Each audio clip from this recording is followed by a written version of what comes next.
Hello friends, welcome back to another vlog. আজি আহিছো দীঘলী পুখুৰী আৰু দীঘলী পুখুৰী এতিয়া পৰিৱেশটো দেখাই দিওঁ। এইবোৰ বোটিং আছে, এনেকৈ চাৰি কাষটো ঘূৰো বলক দিয়া।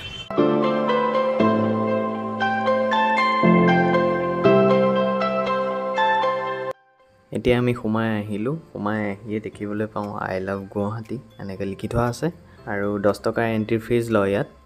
তাৰপিছত আমি চাৰিটা আছোঁ ইয়াতে। মেইন গেটে দিয়ে আমি সোমাই আহি বাওঁফালে পাওঁ ডক্টৰ ভূপেন হাজৰিকাৰ এটা প্ৰতিমূৰ্তি আৰু সোঁফালে পাওঁ এখন পাৰ্ক আৰু সেই পাৰ্কখনত মুকলিভাৱে অনুষ্ঠিত কৰা হয় মাজে সময়ে বিভিন্ন অনুষ্ঠান অৰ্গেনাইজ কৰা হয় যেনে চিত্ৰাংকন প্ৰতিযোগিতা আৰু গানৰ কম্পিটিশ্যন তেনেকৈ মুকলিভাৱে ইয়াতে অৰ্গেনাইজ কৰা হয়। এতিয়া মই আপোনালোকক এই পুখুৰীটো অলপমান ইনফৰমেশ্যন দি দিওঁ। এই পুখুৰীটোৰ লেংথ হৈছে আধা মাইল।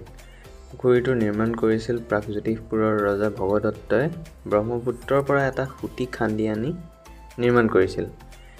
এই পুখুৰীটো তেখেতৰ জীয়েকৰ নামত নামাকৰণ কৰে, অৰ্থাৎ তেখেতৰ জীয়েকৰ নাম আছিল দীঘলী আৰু সেই তেখেতৰ জীয়েকৰ নামৰ আধাৰত এই পুখুৰীটোৰ নামাকৰণ কৰা হয় দীঘলী পুখুৰী নামে। তথ্য অনুসৰি দীঘলী পুখুৰী ব্ৰহ্মপুত্ৰ মূল নৈৰ সৈতে এটা সুঁতিৰে সংযোগ হৈ আছিল আৰু এই পুখুৰী পিছলৈ কামৰূপ আৰু কমতাৰ ৰজাই ইয়াক যুদ্ধৰ বাবে ব্যৱহাৰ কৰিছিল। পিছলৈ আহোমসকলে এই পুখুৰীটো নৌকা বন্দৰ হিচাপে ব্যৱহাৰ কৰে, মানে ঘাট হিচাপে, যেনেকৈ মাজুলী আৰু যোৰহাট সংযোগী ঘাট আছে সেই তেনেদৰে আৰু উমানন্দৰ পৰা তেনেকুৱা ঘাট সেইধৰণে ব্যৱহাৰ কৰিছিল। আৰু পিছলৈ সময়ৰ লগে লগে এই পুখুৰীটো আৰু ব্ৰহ্মপুত্ৰৰ সংযোগ বিচ্ছিন্ন হৈ পৰে আৰু তাৰ পিছে ব্ৰিটিছ চৰকাৰৰ শাসন যেতিয়া চলি আছিলে সেই ব্ৰিটিছ শাসন চলি থকাৰ সময়ত ব্ৰিটিছে পুখুৰীটোৰ কিছু অংশ পুতি পেলায় আৰু সেই পুতি পেলোৱা অংশতে বৰ্তমান গুৱাহাটীৰ হাইকোৰ্টটো নিৰ্মাণ কৰা হয়। আৰু এই পুখুৰীটো কিন্তু দেখাত নালাগে যে ব্ৰহ্মপুত্ৰৰ সুঁতিৰ পৰা এনেকৈ পুখুৰীটোৰ সৃষ্টি হৈছিল, দেখাত নালাগে কাৰণ ধৰিবই নোৱাৰি, কাৰণ গুৱাহাটী চিটিখন গোটেই ইয়াৰ চাৰিওকাষে আছে আৰু ইয়াৰ মাজেদিনো সুঁতিটো গৈছিলে বুলি কেনেকৈ ধৰিব পৰা যাব। আৰু সঁচা কথা ক'বলৈ গ'লে মই এই পুখুৰীটো দীঘল কাৰণে ইয়াৰ নাম দীঘলী পুখুৰী বুলি ভাবিছিলোঁ, কিন্তু তাৰপিছত মই যেতিয়া অকণমান ইয়াৰ হিষ্টৰীটো চাবলৈ গ'লোঁ তেতিয়া গম পাইছোঁ যে ইয়াৰ কথা বেলেগ।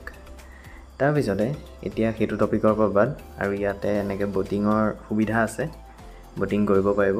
30 টকা লয় আই গেছ, 30 টকা লয়, মই চিয়'ৰ নহয় দেই কাৰণ আমি ব'টিং কৰা নাই আৰু ব'টিং কৰিবলৈ মানে ইমানেই ৰ'দ দিলে সেইটো কাৰণে আমি ভাবিলোঁ ব'টিং নকৰাই ভাল। আৰু ছেটকেইখন নাই, মানে এখনত বা দুখন নাওহে তেনেকৈ আছে আৰু সেইকেইখন লাগিয়ে আছে তেনেকৈ ডিউটিত তাহাঁতৰ ছাৰ্ভিচত লাগিয়ে আছে। সেইটো কাৰণে আমি যোনখন ব'ট ল'লোহেঁতেন সেইখন হ'লহেঁতেন অ'পেন আৰু গৰমত মানে 12 বাজি গ'লহেঁতেন, সেইটো কাৰণে আমি নল'লোঁ। আৰু এই পুখুৰীটোৰ যোনটো ছাইডে আছিলে পাৰ্কখন, সেই পাৰ্কখনৰ ফালে আমি এতিয়া নাযাওঁ কাৰণ ইয়াৰ পৰা ওলাই আমি মিউজিয়াম যাম আৰু মিউজিয়ামততো ভিডিঅ' বনাব নিদিয়ে, কাৰণ মোৰ মতেতো নিদিয়ে। আৰু ইয়াৰ বাহিৰতে আছে স্পাইৰেল পটেটো, এই ভাইৰেল কাপলটো যে, আৰু তাহাঁতৰ এখন এনেকৈ ষ্টলখন ইয়াৰ ছাইডতে ইয়াৰ বাহিৰৰ সেই গলিটোতে বহে। সেইখিনি এতিয়া নাচাওঁ, মানে এতিয়া নোখোলেও, তাহাঁতি সেইটো সন্ধিয়াহে ক'লে তেতিয়াহে ভিৰটো হয় আৰু সন্ধিয়ালৈকে ইয়াত ৰৈ থাকিব নোৱাৰোঁ।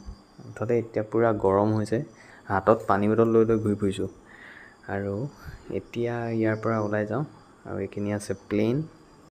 ব্লগটো ইমানেই আছিলে, দীঘলী পুখুৰী এইখিনিতো দেখাই দিলোঁৱেই আৰু এতিয়া যাওঁ মিউজিয়ামত ব্লগ বনাব দিয়ে নাই সেইটো গম নাপাওঁ।